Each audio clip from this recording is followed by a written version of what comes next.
بسم الله الرحمن الرحيم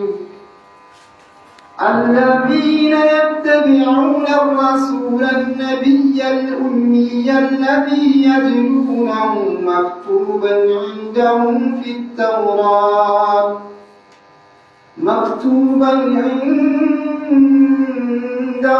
التوراة والإنجيل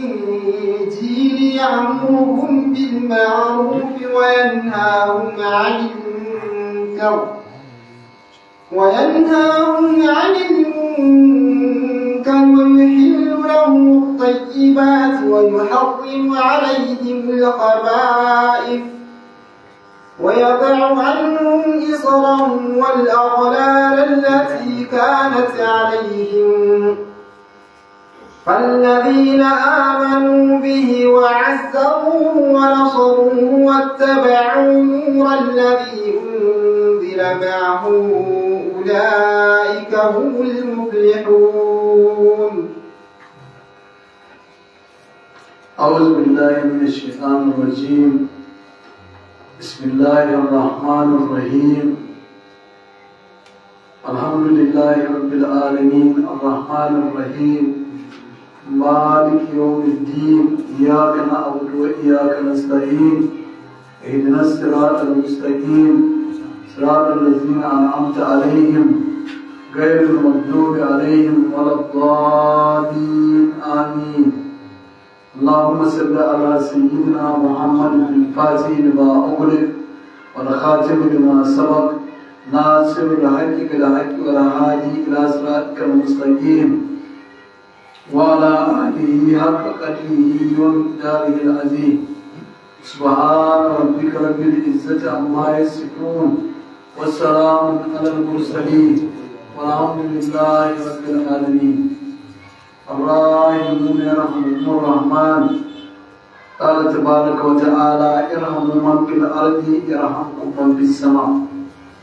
يا همة الشيخ اهدني لنا بهذا المعذر والتأتي بنظرة تأتي لنا بالسفر. السلام عليكم ورحمة الله تعالى وبركاته. muna godiya ga Allah madaukakin sarki wanda ya kawo wannan rana ta Alhamis 2 ga watan Ramadana hijira annabi Muhammadu sallallahu alaihi wa alihi wa sallam 1447 wanda ya daidai da 19 ga watan 2 miladiya 2025. a yau insha Allah ci gaba da karatun alkur'ani mai girma a wannan zawiya mai albarka a wannan unguwa mai albarka ta gangaren ta saurawa kunjuwa. za mu ci gaba da bibiyar fassarar magabata kamar yadda Allah ya karanta wannan aya inda yake cewa bismillahir rahmanir rahim allazina yattabi'una ar-rasula an-nabiyya al-ummi.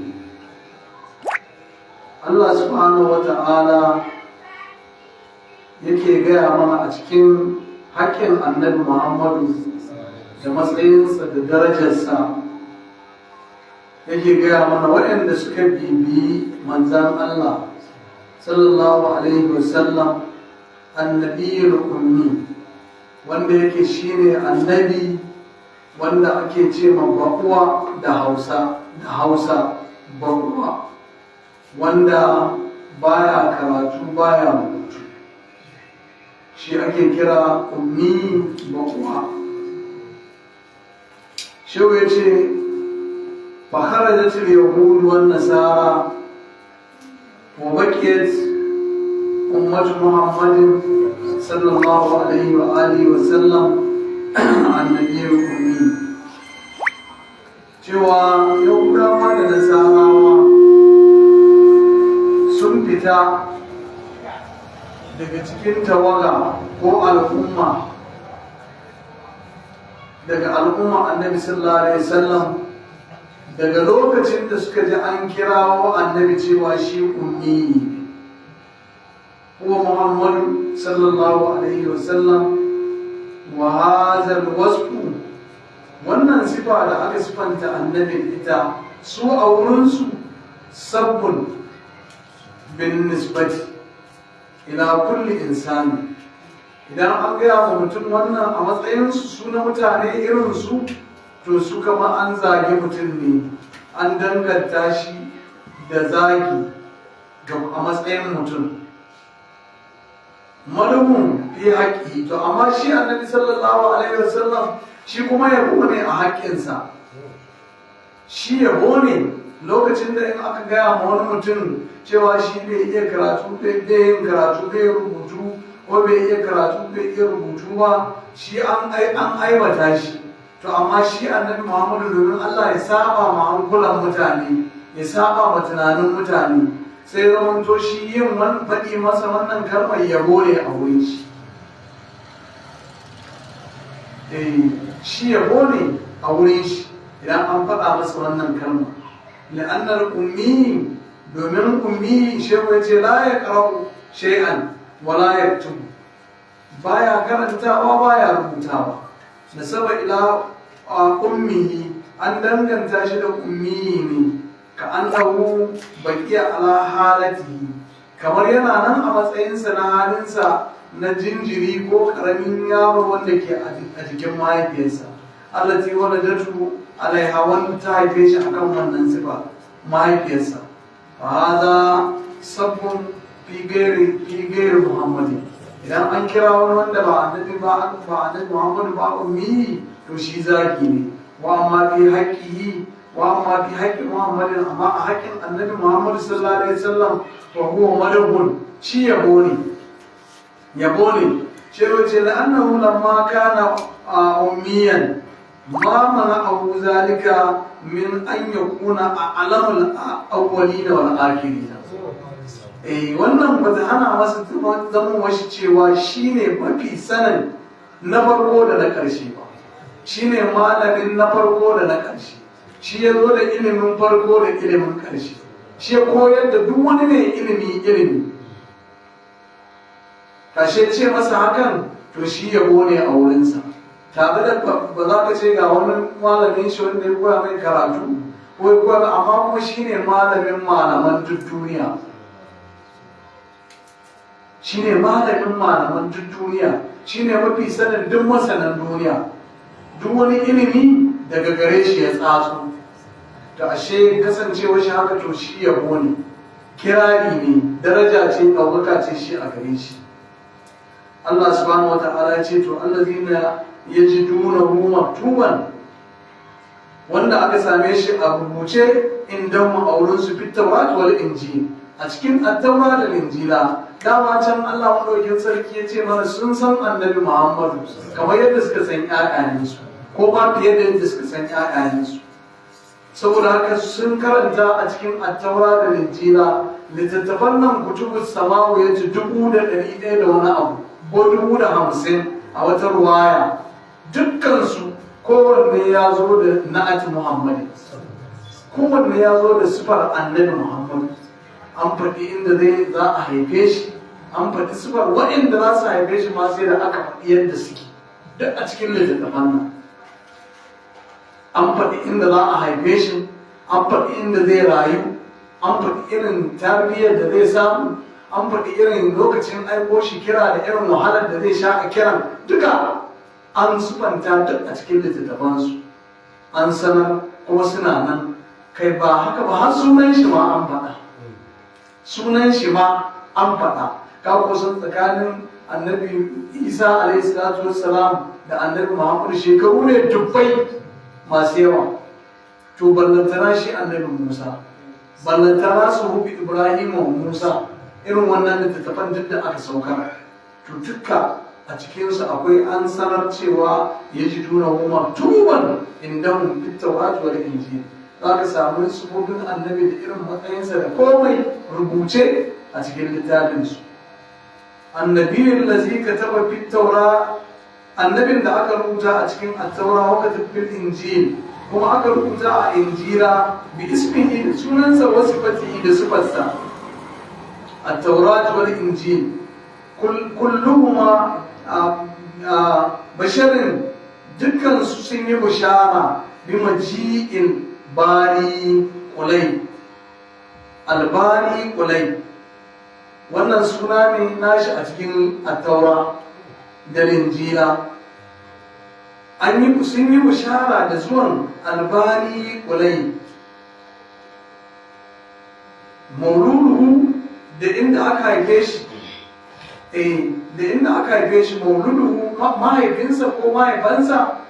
fa'aran haka sunan ya zo shi kuma a cikin littafin bari kulai ma'anahu wai ruhul haƙƙi da larabci fassara shi kenan ruhul haƙƙi wane ne ruhul haƙƙi annabi muhammad shi ne ruhul haƙƙi au ma'anahu ko kuma ma'ana ta biyu ahmadu an fito da abun fili ko kuma ma'ana ta uku muhammadu wancan kalma wannan suna abin da yake nufi kenan to duka ya zo to ba ma wannan ba a ishirin jira ma ai ismuhu muhammad din aka sa ahmadu ko shi ahmadu ya zo baki ɗaya kai tsaye ba tare da an so da wani sakandamin suna ya an mai fassara ba shi sunan ya zo kai tsaye ahmadu wa faran abinda ake nufi da fara na ma'anahu makkata wai inda aka haife shi kenan har nan ma gashi an yi bayanin inda aka haife shi ga sunan wurin nan ya amurhum bil ma'rufi kuma ya zo ne don ya umarta su da aikata aikin alhairi wa yanhahum 'anil munkari kuma ya hana su abin ki wa yuhillu lahum at-tayyibat kuma ya halatta masu abubuwa masu tsarki masu daɗi mimma harrama fihi shar'iyyan wanda shari'o'insu suka haramta masu da suka haramta masu to yanzu ya zo ne ya halatta masu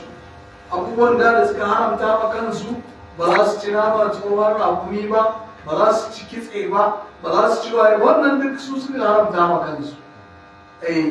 ba wanda ya haramta ma Allah bane ya haramta musu to annabi sallallahu alaihi wasallam ya zo dan ya halatta musu at-tayyibat abubuwa masu tsarki masu daɗi wanda da su suka haramta a shari'ar su wa yuharrimu alaihim al-khaba'is sannan kuma ya haramta musu ababe munana miyagun ababe min al-maitati kamar mushe wa nahwiha da makamantansu irin su giya da caca da waye duka da su ado su dara su wane ne duk wani abu ne mai ɗauka hankalin mutum ya raba shi da addini ya raba shi da bin Allah to annabi sallallahu alaihi wasallam ya zo dan ya ƙara haramta musu shi wanda ko suka haramta ma kansu kuma ba Allah ne ya haramta musu ba yanzu kuma ya zo ya halatta musu wa ya dau anhum isra'un sannan kuma ya ɗauke musu nauyin da ke kansu wani abu da suka dora ma kansu na nauyi babu gaira babu dalili ba Allah ne ya dora musu ba to shi ma ya dauke musu wannan irin su cewa akwai wasu dabbobi da aka ware irin su sa'iba da suwaye wanda wai in ta haifi maza guda kaza shikenan yanzu ta zama ta Allah ba za a taba ta ba za a yanka ta sai ta yawo tana ta gari in ta haifi mata iri kaza ita ma yanzu wannan ta zama ta Allah amma Allah ba Allah madaukakin sarki ba ta gunki ta zama dabbar gunki ce ba mai cin ta ba mai taɓa ta ko nono gare ta ba mai shan nonon kaga wannan isra'un duk wani nauyi ne suka ɗora ma kawunan su waye ɗora musu wannan waye hana musu ci waɗannan dabbobin babu wanda ya hana to Allah sallallahu alaihi wasallam ya zo don ya ɗauke musu wannan nauyin da suka takura kansu a kansu da shi to ya ɗauke masu ya nuna masu wannan ba komai ba ne su ci gaba da mu'amala da shi su ci gaba da hidima da shi a sidirin da zai kana fi takalifin at-taurat wal injil nauyin nan da yake a cikin takalifi wanda suka dora a cikin at-taurat da injila wa da abu muhammadu sallallahu alaihi wasallam annabi ya ɗauke masu ya kauda masu da shi ya ɗauke masu ya nuna masu cewa wannan ba shi ne abin da ya kamace su ba kuma shi da hujja babu wani dalili. Wal aglal ashda'i tsanance tsanani da Allah suka dora ma kansu wanda ba Allah ne ya dora musu ba. Allah ti kanan alaiha wanda suke akai suka tsananta ma kawunan su da wasu abubuwan da ba haka yake ba, ka qatalin nafs kaman kashe rai fit tawbati a wajen tuba. Ka gani a can zamanin annabi Musa ce aka faktulu anfusakum zalikum khairul lakum inda barikum.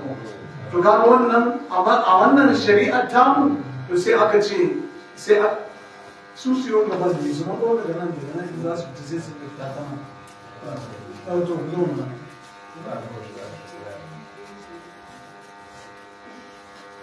to irin wayannan nauye-nauyen da irin wannan kashi kai dan tuba a wannan lokacin zamanin annabi Musa alaihi salam wanda suka kashe wasu to su ne suka tuba, wanda aka kashe shi ne mai laifi, wanda kuma shi ya kisa to ya tuba an aishi tuban shi ke. Kaga wannan mu a yanzu ba haka bane. A yanzu mu a wannan tafiyar ta annabi Muhammadu sallallahu alaihi wa alihi wasallam ba haka bane. Saboda haka to annabi ya zo yanzu zai janye masu wannan, zai kakkauda masu da waɗannan. Wa qadaw asarin najasati ila millati Ibrahim. A zamanin annabi Ibrahim alaihi salatu wassalam in najasa ta taba tufafinka sai dai ka yanke wurin. Ba hore masu ruwa ba hore masu ƙasa ba. Muku al'umma annabi Muhammad yanzu ga ruwa ga ƙasa. Idan babu ruwan najasar ta zuba ma ka rasa yadda za ka ɗebi turɓaya ƙasa mai kyau ka zuwa wurin ka dinga gurzawa har sai ya fitar da wancan. In ka kakkaɗe shi kenan. Ko kai ne ma ka je kai najasar ka rasa ruwa sai ka nemi hoki ko dutse ko kara ko ice ko wani abu ka katse yadda duk ka katse so uku shikenan ya zama ya tsarkaka. To amma su zamanin annabi Ibrahim alaihi salatu wassalam sai dai ka yanke wurin, to shine ka tsarkake wurin ke. To haka ne yake ya zama fallazina amanu bihi, to waɗanda suka ba da gaskiya da shiwa bi Muhammadin annabi Muhammad sallallahu alaihi wasallam suka ba da gaskiya da shi wa azzaruhu suka girmama shi wa nasaru kuma suka taimake shi wa tabu nurul ladzi unzila ma'ahu kuma suka bi hasken da aka saukar masa tare da shi shine alqur'ani, suka yi biyayya ga wannan alqur'ani. Allah yana yaban waɗannan bayi nasa wanda suka kyautata aikin nan yace ulaika humul muflihun, waɗannan sune masu babbar rabo. Mana amana bin nabi cewa ce wanda da ya ba da gaskiya da manzan Allah sallallahu alaihi wasallam wa waqarahu kuma ya girmama shi yana jin nauyinsa, tauqiri jin nauyi, ta'azimi girmama, tauqiri jin nauyin mutum, kakkarwa ne ina jin nauyin shi to wannan daban kuma girmamawa ko ita kuma matsayinta daban. To suna girmama shi,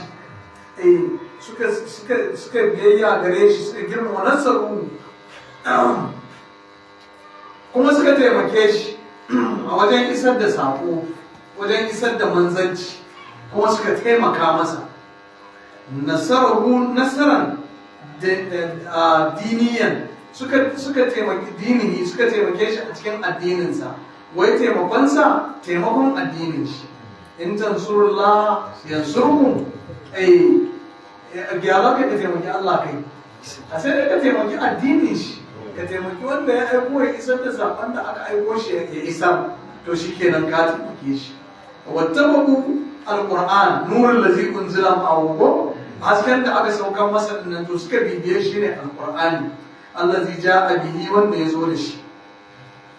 wasunnatihi da sunnarsa al-mubayyinati lil qur'an, wanda alqur'ani ya bayyana ta zo gashi an kuma sai bayanin alqur'ani. Ulaika humul muflihun, Allah madaukin sarki ce to innan su ne masu babban rabo Allahumma ja'alna minhum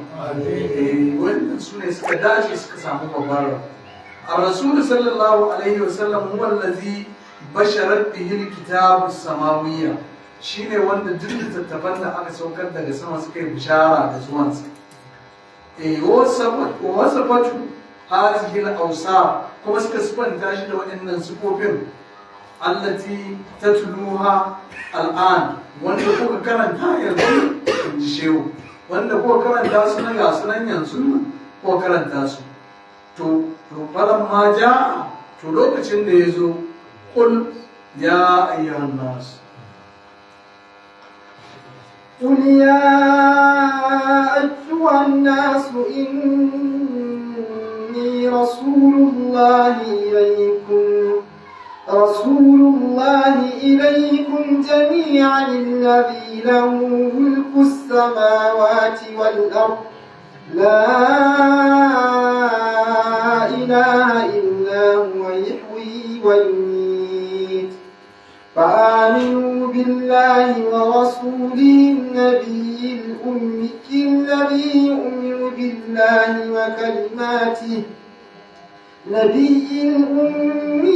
الذي يؤمن بالله وكلماته واتبعوه لعلكم تهتدون ومن قوم موسى أمة يهدون بالحق وبه يعدلون بارك الله سبحانه وتعالى قل كبير مصر يا أشرف الخلق صلى الله عليه وسلم يا كتير يا أيها الناس يا متاني إني رسول الله إليكم wannan isar da sako ai ya isa wannan kalma ta yi annabi sallallahu alaihi wasallam ya ku mutane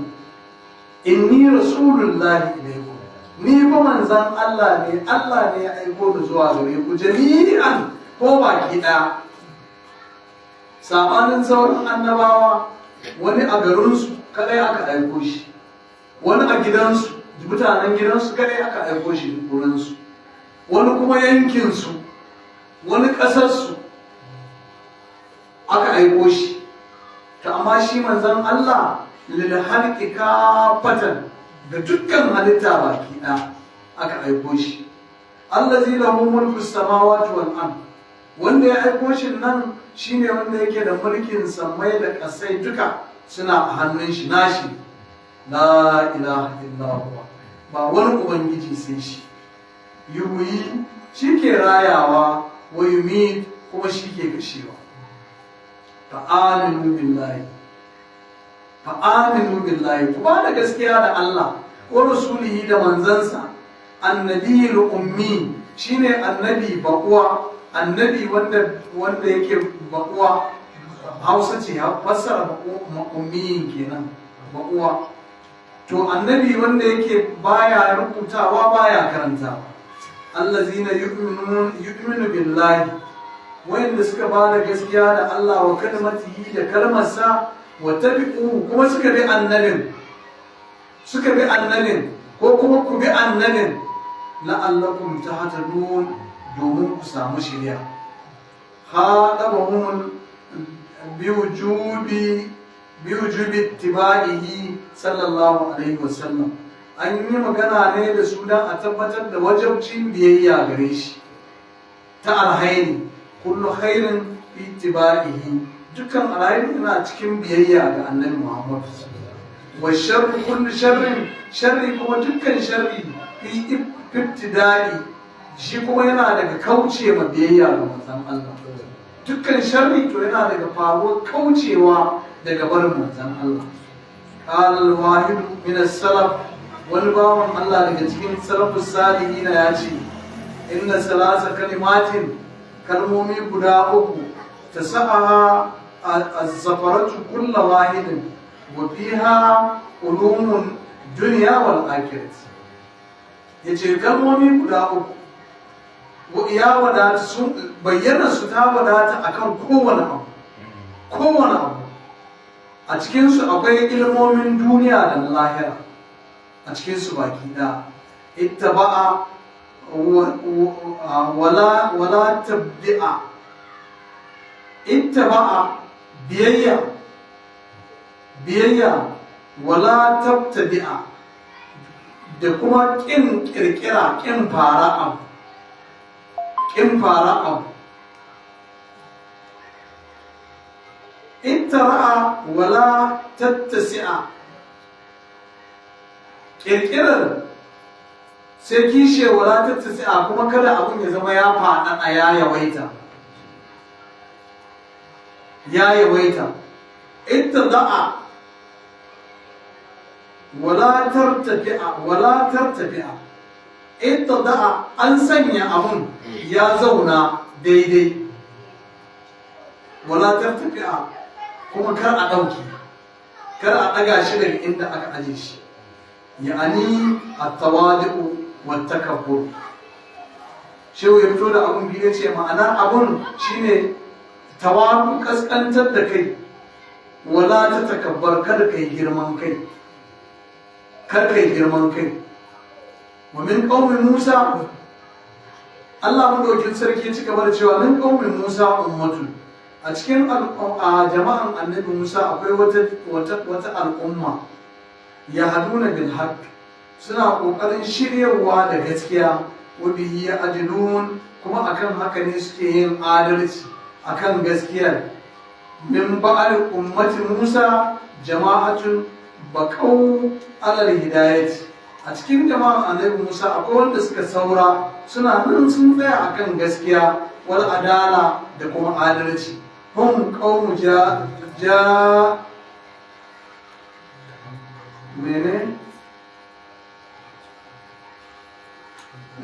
hum qaumu jabilik. Jabilika, to su ne mutanen Allah madaukin sarki yake ba da labarinsu. A kabarar Rasul sallallahu alaihi wasallam, manzo ya ba mu labari annahu murabbihim laylatan usriya bihi, annabi sallallahu alaihi wasallam ya wuce su lokacin da aka yi Isra'i da shi. Fara'ahum, sai gansu ana tafiya lokacin da burakan nan take tafiya da shi. To idan ta zo gari, ana gane duk abin da garin ke ciki da abin da mutanen garin ke ciki, tare da wannan saurin nata, amma duk sai an nuna masa, an haska mai duk abin da mutanen garin ke ciki da abin da suke yi kafin a wuce. To lokacin da aka tafi ana Isra'il nan da shi, to ya wuce waɗannan mutanen. Fara'ahum ya duk nuna amwatahum baina aidihim, su ɗabi'a su in mutum ya mutu sai a zo ƙofar gida ko ƙofar ɗaki sai a rufe shi a gabansu. Ƙala lahum ma lakum, sai annabi ya sa mala'ika Jibril ya tambaye su, me yasa naga kuna rufe matattunku a ƙofar gidajen ko a gabanku? Ƙalu sai suka ce zalika linazkurul mauta da'iman, ai mun yi haka ne don mu dinga tuna mutuwa. Wannan mu shine babanmu ko shine kakanmu ko ita ce innanmu, kullum kai zo da safe sai ka yi ido da ita, ga ta nan sai ka ganta kullum da safe. Babanka ne ga shi nan ya mutu, kullum ka zo ka gan shi, in kai kiran duniya ba zai ansa, ka tabbata ya mutu. To su a manufarsu wannan zai rika tuna masu mutuwa. La nansahu, ba za mu manta da mutuwa. Ƙala sai ce ma ra'aytu lakum aswa, ni ban ga kasuwanni a garuruwan ku. Ni har tun da muka wucewa ni ban ga kasuwa a garin ku. Ƙalu sai suka ce laisa indana aswaqu, lallai ba mu da kasuwa. Iza zara'ana, idan muka yi shuka, wa hasadna, muka girbe abin da muka shuka, in na yankewa ne muka yanke abin da muka shuka, kullana kowane ɗayan ya akuzu ma'ahu ma ya kafi, sai ya zo ya ɗebi abin da zai ishe shi abinci a cikin wannan abin da muka noma ɗin. Kowanne wanda zai ishe shi abincin shi kuta sanadi, abincin shekara guda, ya kwasa ya ɗeba dukkan abin da yake bukata sai ya je ya aji. Walbaki, sauran abincin kuwa kullum man arada ya akuzu shay'an fa ya akuzu, duk mai bukata zai zo yi ba, duk mai bukata da wani abu shi kila nashi bai noma shinkafa ba, kama ga wani can ya noma shinkafa ya ɗebi wanda zai ci ta ishe shi ya bar saura, to shi sai zai ɗebo shinkafa. Kila kuma wani bai noma waken soya ba, shi kuma ya noma ya ɗebi wanda yake so ya ɗiba ya isai har shekara ya bar sauran, sai kai kuma ka je ka ɗebo ka haɗa da masararka da dawanka da shinkafanka. In ba kai farin wake ba, to wani ya ɗebi iyakar isai shi wanda zai ishe shi shekara ya bar sauran, to kai kuma yadda je ka ɗebo farin wake wanda za ku riƙa yin alala da wake da shinkafa da sauransu. To mu haka muke yi. To fasta ganaina anil aswa, saboda haka sai muka wadatu da wannan kasuwa. To kana da abin da za ka ci kowane irin abu na abinci na shekara guda, to me zai kai kasuwa? Me za ka so a kasuwa? To ku su kaji dalilin su haka suke yi, saboda irin taimakekeniyarsu. Wannan ma da ya noma bai da abin da zai noma, to ga nan an bari ya zo ya kwasa, ya ɗebo na gidan wancan, ya ɗebo irin na wancan, ga nan an zube ya kwasa irin wanda ya ishe shi, shi kenan kawai. So haka ba su da bukata. Da ta yi ko a cikin haka za ka sinta kamar mu da yanzu na ai ba mu noma manja, ba mu noma man gyaɗa ko gishiri da sauransu. To kila abin za ka ɗiba, to in kuma sai an ɗiba an siyar a je a siyo wani abu, to ai kuma kasuwa ta shiga. Kasuwa ta shigo kenan. To ba mu san irin nau'in abincin da suke yi da abincin suke yin ba, wanda har ya wadace su ba su da buƙatar kasuwa. Ƙara lahu, haka nan dai annabi ƙara ce masu, mali lam arakum mulukan, to ni ko kun ga kuna da sarakuna da dagatai da masu anguwanni da gwamnoni da ciyamomi da sauransu, ni na ga ba ku da ku, ni ban ga ko ɗaya wanda za a ce wani shugaba ne a cikin ku. Ƙalu sai suka ba shi amsa su da Allah la ya zulmu ma'aruna ma'aran, to mu ai wani bai zalunta wani baya zalunta wani. Fasta ganaina anil muluki, wannan shi yasa sai muka wadata daga barin sarki ko alƙali ko mai shari'a wanda zai mana hukunci. Wani bai zalunci wani ba, balle wani ya kai ƙara wani wuri, balle mai kama da ballantana a zo a yi kes, to wani mai ma bai kai ƙara kowa ba, ballantana a zo a yi shari'a. Saboda haka su sun wadata daga barin ainihin mai masu mulki, ba ruwansu da shi. La yanfaquna illa annahum yarfaquna zulma faqat, kawai sun ɗauke zalunci daga cikinsu baki ɗaya, saboda haka ba su da bukata. Wa nahnu la yazlimu ba'duna ba'dan, saboda haka wani baya zalunta wani daga cikin mu. Qala Rasul sallallahu alaihi wa sallam, sai manzon Allah ya ƙara cewa, mali arakum siyabakum la tattasah wa la tamna, me yasa daga tufafin ku baya datti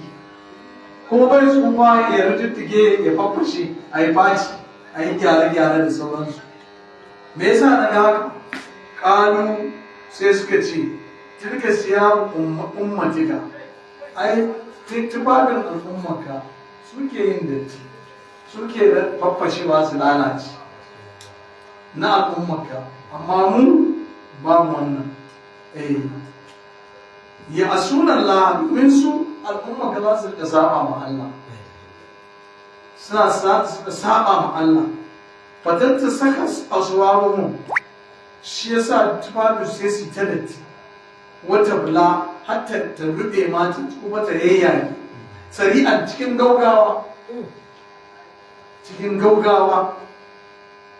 Lalata suka mu ba mu da wannan, amma mu suka ce masa, amma su to ba su da bala fala nukhalifa amrallahi mu ba ma saba mu al'amarin Allah wala na asiyi kuma ba ma saba mashi fa baqaitu siyabana kama hiya saboda haka sai tufafin mu ya zauna kamar yadda ka ganin nan ila al'ana har yanzu duk tsawon lokaci haka kuma mu da magana mai ta canzawa mu dinka wannan mu canza wannan to ai dan wannan yayi datti ne kace canza wani to ba sa datti ba sa wani abu saboda haka la musiha mu tufafin baya datti wala mana ko baya riƙewa baya tsufa qala mali ra'aytu jama'atu minkum yadahquna yace to kuma na ga wasu na ta dariya cikin wasu mutane daga cikin ku suna ta dariya qalu sai suka bashi amsa suka ce yadahquna li'annahu mata ahadun suna dariya ne dan ɗaya daga cikin su ya mutu kaga akasi ko an samu akasi su suna dariya ne domin ɗaya daga cikin su ya mutu amma ya mutu alal imani akan imani ya cika da kalmar shahada kayar hakuna sai su rika yin dariya farahan gabo saboda suna tama shi murna da farin ciki ƙala sai annabi ya ƙara tambayar sai ce ra'aita ba'adukum yabkun to ko na ga wasu kuma na ta kuka a cikin ku suna ta kuka ƙalu sai suka ba shi amsa suka ce wala da fihim maulud an haifa masu ɗa ko ya an haifa masu lam ya alifu ala ayi dinin ya mutu to wannan ɗan da aka haifa ko yadda aka haifa ba san a wani addini zai mutu ba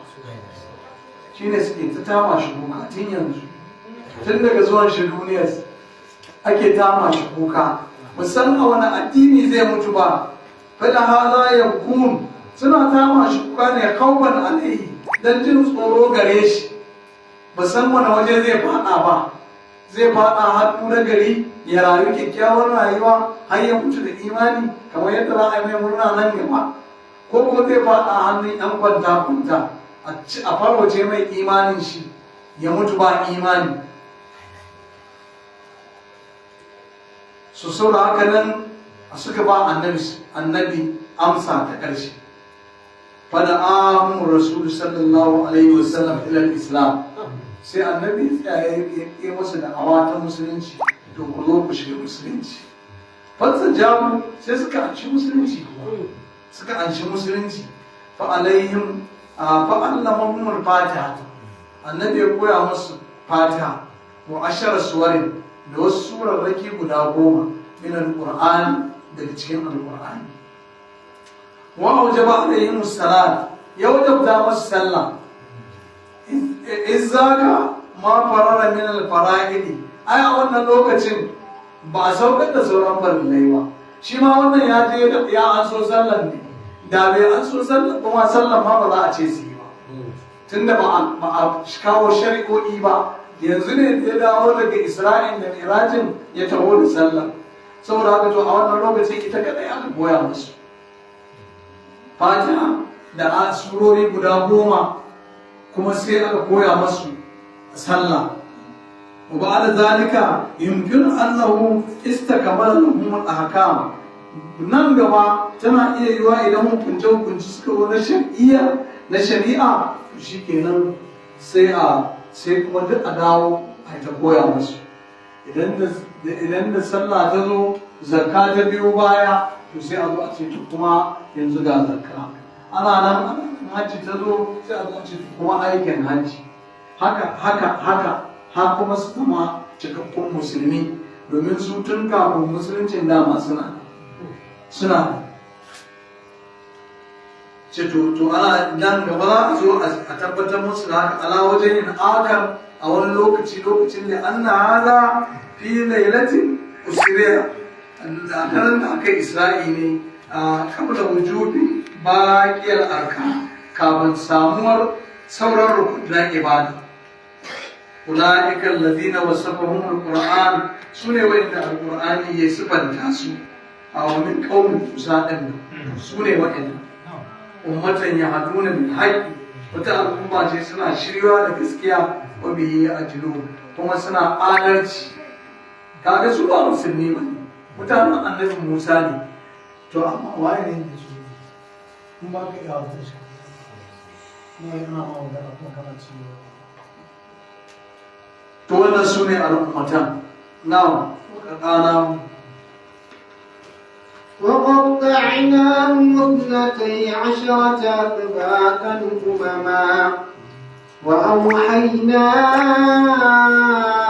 إلى موسى إذ استسقاه قومه أن اضرب بعصاك الحجر فانبجست منه 12 عينا قد علم كل أناس مشربهم وظللنا عليهم الغمام وأنزلنا عليهم المن والسلوى كلوا من طيبات ما رزقناكم وما ظلمونا ولكن كانوا أنفسهم يظلمون. قال الله تبارك وتعالى الله مدوكين sarki yace wa qadanahum 12 asbadan mun yayyanka kabilolin yahudawa mun rarraba su kashi har jikoki 12 ma'ana kabila 12 kamar yadda annabi Musa alaihi salatu wassalam Allah ya umarce shi an yadda ribar asafin bahari ko ya buga sanda shi a kan ruwa sai ga shi ya dare hanyoyi 12 adadin kabilun yahudawa. Haka nan ma da aka je wani wuri suka nemi ya shayar da su ruwa ya bugi dutse, haka nan kan famfuna 12 suka kullu. Kowace kabila saboda gata ba a yadda ma ta sha cikin wata kabila, kowace kabila suga inda za su sha. To haka Allah maɗaukin sarki ya rarraba su kabila 12 umman al'ummatai ne.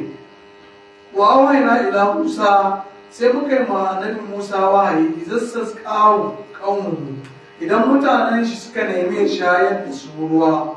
in suka nemi ya shayar da su ruwa, talabu minhu suqya, in suka nemi ya shayar da su an yadriba bi asaka hajar, cewa ya buga wannan, ya bugi wannan dutse, ka bugi wannan dutse da sandarka. Fambajasat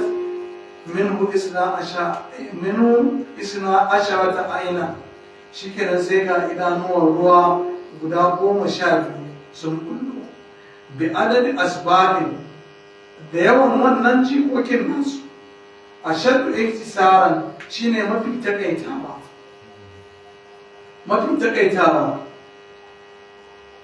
Qultu lakum as-suratul idza kanat makiyya, mun gaya muku cewa idan sura ta zama makiya ce ta kunu aujaza an gaida, to tana zamowa mafi kaiwa matuƙa daga wadda ba makiya bace. A ta fil baƙara ta zo a cikin baƙara bi'a sadin min hazihil an, da mafi buɗawa, mafi sharhi, mafi buɗawa akan wannan wanda muke da shi a yanzu, al-mukhalifina al-yahud, wanda yake ta nuna cuɗanya da yahudawa. La fahama indahum, wanda ba su da wata fahimta. Wa haƙula'i ƙuraishun, su kuma ƴannan ƙuraishawa ne. Su kuma ƙuraishawa ne. Fambajasat minhu isna ashara ainan, sai idanuwan ruwa guda 12 suka buɗe. Kad alima kulla unasin mashrabahum, kowace kabila ta san ga mashayarsu, kowace kabila ga mashayarsu. Muzallalna alaihim gamama, sannan muka yi masu girgiji, muka sauka musu da girgiji, muka yi masu inuwa ta girgiji. wa anzalna alaihim al-manna was-salwa muka saukar musu da al-manna muka saukar musu da darba was-salwa da wani tsuntsu da aka yi ta kiwo can baya wata shekara kai ka ce ba sauran dabba a kasar nan sai salwa ne ko ina duk za ka salwa ne kai ka ce a lokacin aka saukar da ayar salwan nan kowane gida salwa kowa ka gani kiwon salwa a kasuwa salwa yawo ake da salwa kai ka ce ita kadai ce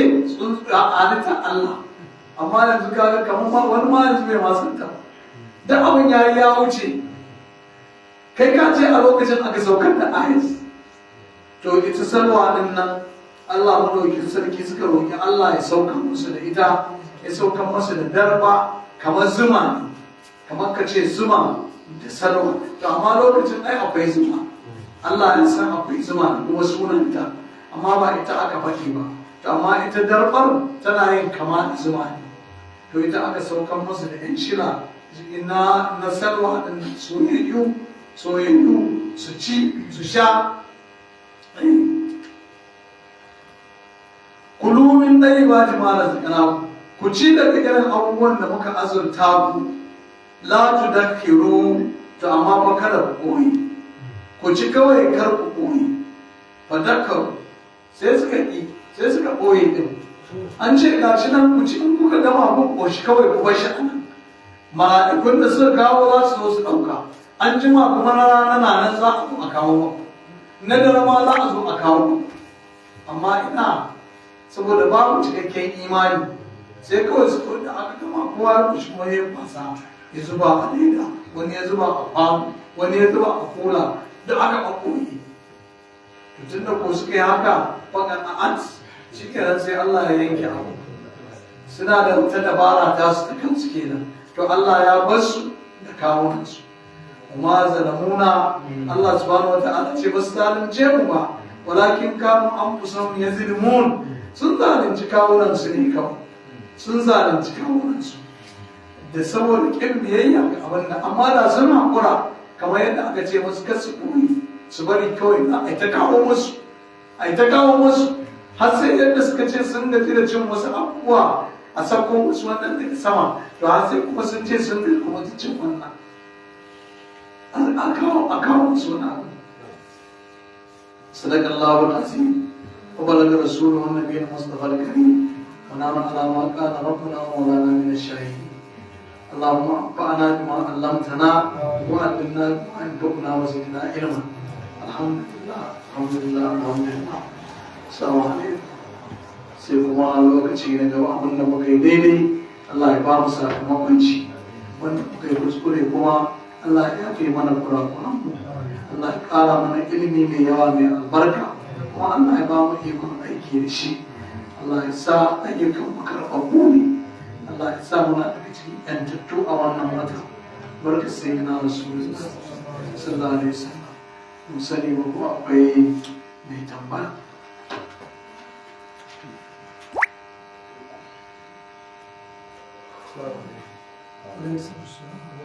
mutum ne ba ya samun tashi saboda amma kafin da kwanta ya ci abinci da ke sai ya kwanta to hakan ya wadatar koko da wani abu akan yi haka ya wadatar da shi amma kuma ya fi sunnan manzan Allah ya fi sunnan manzan Allah in haka shi ya zaɓa makan shi to ya zaɓa amma ya fi sunnan manzan Allah sunna annabi sallallahu alaihi wasallam cewa alhairi baya gushewa yana sauka ga mutane matuƙar suna gaggauta buɗe baki kuma suna jinkirta sahur sannan annabi sallallahu alaihi wasallam ce tasahabu walau bil ma ku yi sahur koda da ruwa ne ai abin da ake fata ya tashi a daddaren irin lokacin sahur din ko ruwa ne ya sha da sunan sahur shi kenan ya samu ladan sunan manzan Allah amma shi ce a ni aini ba ruwa na da tashi aini in na kwanta kawai shi kenan ayya to ya yi fawo ya yi hasarar sunan manzan Allah so da haka ya tashi a idan lokacin da ake sahur ya samu abin da zai ci ko ya sha ko da ɗan komin ɗanɗanta shi ko da ruwa ne in ci annabi ko da ruwa ne ku yi sahur ko da ruwa ne to ya wadatar ya samu sunan manzan Allah amma cewa shi baya tashi baya a to bai wajen farinta ba kuma ya rasa sunan manzan Allah so da haka sai a faɗakar da shi na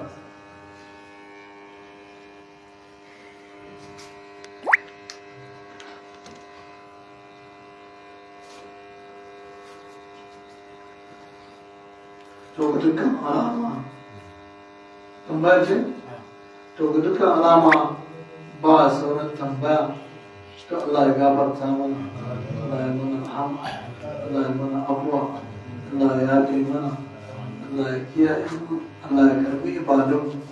Allah ya sa mana daga cikin yantattu a wannan wata Allah ya ba mu albarka alqur'ani Allah ya sa alqur'ani ya cece mu Allah ya gafarta dukkan zunuban Allah ya kara mana arziki da wadata Allah ya biya mana dukkan bukatun mu na alheri Allah kuma ya yaye mana dukkan damuwan mu Allah ya kara ba mu nutsuwa da kwanciyar hankali da zama lafiya da barka sayyidina rasulullahi Allah ya tabbatar da mu a cikin ladabinsa Allah ya sa mu a cikin ladabinsa Allah ya sauƙaƙe mana wannan musiba da ake fama da ita Allah ya kawo ƙarshenta ‘yan uwanmu da ke hannunsu duk inda suke Allah ka ba su mafita Allah kuma ka ba su haƙurin jure musibar da ake masu ana nan ana ta fama da hidima azumi su suna can ɗaɗɗaure Allah ya ba su haƙurin jurewa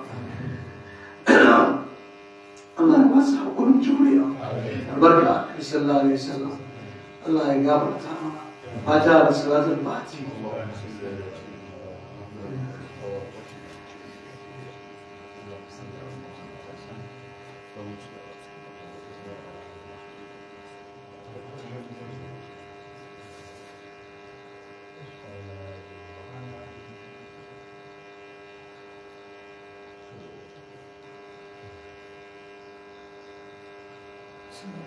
Allah ya ji mana